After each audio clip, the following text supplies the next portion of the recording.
हर हर महादेव मित्रों, आज मैं निकल पड़ा बिनसर महादेव की यात्रा पर। काफी दिनों से मैं बिनसर महादेव जाने का विचार कर रहा था, लेकिन सभी ने कहा कि वो यहाँ से काफी दूर अर्थात लगभग 30 किलोमीटर है, तो वहाँ पैदल जाना संभव नहीं है। बहुत से अनुभवी व्यक्तियों की यह बात सुनने के बाद मैंने निर्णय लिया कि मैं बस के द्वारा ही वहाँ जाऊंगा। सुबह उठकर मैंने देखा कि रात को तेज आंधी आई थी और ये कुछ झाड़ियाँ जो सब्जी के खेत को जंगली जानवरों से सुरक्षित रखती है, वो नीचे गिरी पड़ी थी। तो सबसे पहले तो मैंने इन्हें इनकी जगह पर रखा और तत्पश्चात नहा धोकर तैयार हो अपने घर से चल पड़ा नीचे के गांव में स्थित बस स्टॉप की ओर, जो कि पूरे 2 किलोमीटर पहाड़ी रास्ता था।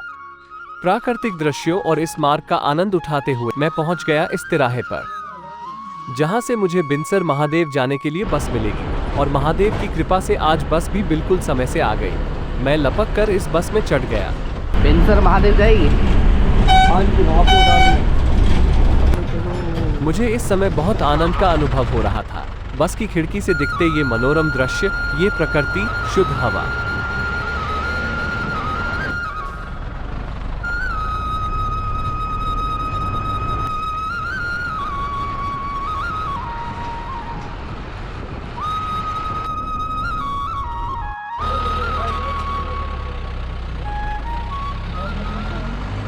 रास्ते के मध्य में कुछ युवा जो दिल्ली जा रहे थे बस में चढ़ गए और कैमरा देख मुझसे मेरे बारे में पूछने लगे। तत्पश्चात मैंने उनसे काफी बातें की और हम सभी ने मिलकर वीडियो बनाया।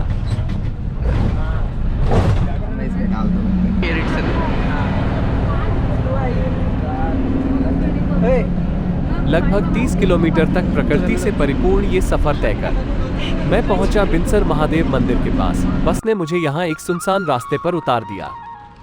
अब यहाँ से मुझे पैदल चल मंदिर तक जाना था। थोड़ा सा आगे बढ़ा ही था कि मेरी नजर पेड़ पर लगे इस बोर्ड पर पड़ी। इसके अनुसार प्रसिद्ध चमड़खाल गोल मंदिर भी यहाँ से मात्र 7 किलोमीटर की दूरी पर ही स्थित है। मैं फिर से अपने रास्ते पर आगे बढ़ चला।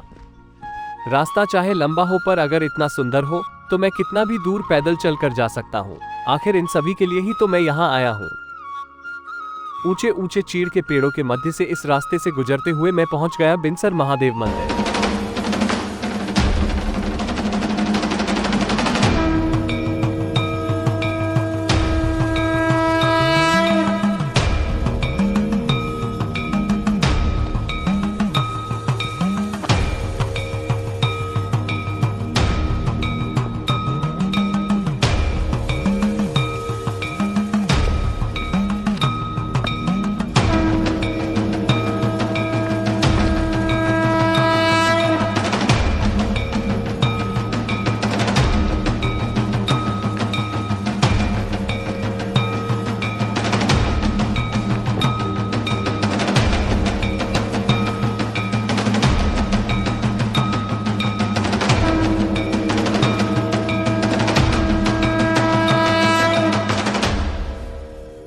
बिनसर महादेव मंदिर कुंज नदी के तट पर स्थित है। यह मंदिर समुद्र तल से करीब 5000 से ज्यादा फीट की ऊंचाई पर बना है। मंदिर हरे भरे देवदार और चीड़ के जंगलों के बीच में स्थित है। ऐसी मान्यता है कि इस मंदिर का निर्माण 10वीं सदी में हुआ था। इस मंदिर में इस क्षेत्र के ही नहीं बल्कि समस्त कुमाऊं अंचल के लोगों की विशेष श्रद्धा है। हर साल यहाँ लाखों श्रद्धालु आते हैं और विशाल भंडारा भी लगता है। मंदिर के निर्माण लेकर कोई स्पष्ट दस्तावेज नहीं है। लोक मान्यता के मुताबिक यह मंदिर सबसे पहले पांडवों ने बनवाया था। ऐसा भी कहा जाता है कि मंदिर का निर्माण एक ही रात्रि में किया गया था। मंदिर को लेकर यह भी कहा जाता है कि इसका निर्माण राजा पीथू ने अपने पिता बिंदु की याद में किया था, जिस कारण मंदिर का नाम बिंदेश्वर हुआ और धीरे धीरे ये नाम बिनसर हो गया। इस मंदिर को लेकर अलग अलग कथा है। ऐसा कहा जाता है कि पास के ही सोनी गांव से यहाँ एक गाय रोजाना आती थी और झाड़ियों में स्वतः ही उसका दूध निकल जाता था। एक दिन उसके मालिक ने उसका पीछा किया और देखा कि यहाँ स्थित एक शिला पर गाय दूध छोड़ रही है। गुस्साए मालिक ने शिला पर प्रहार कर दिया और उससे रक्त की धार बहने लगी। कहते हैं कि उस रात भगवान शिव उसके सपने में आते हैं और उसके बाद वो इस मंदिर का निर्माण करवाता है। पहले यहाँ एक छोटा मंदिर था और अब भव्य मंदिर है। 1959 में श्री पंच दशनाम जूना अखाड़ा से जुड़े ब्रह्मलीन नागा बाबा मोहन गिरी ने इस मंदिर का जीर्णोद्धार कराया और इसे भव्य रूप दिया। मंदिर में साल 1970 से अखंड ज्योति जल रही है। मंदिर के दर्शन कर मैं चल पड़ा अपनी अगली यात्रा के लिए। फिर मिलते हैं एक और नई यात्रा पर, नई जगह।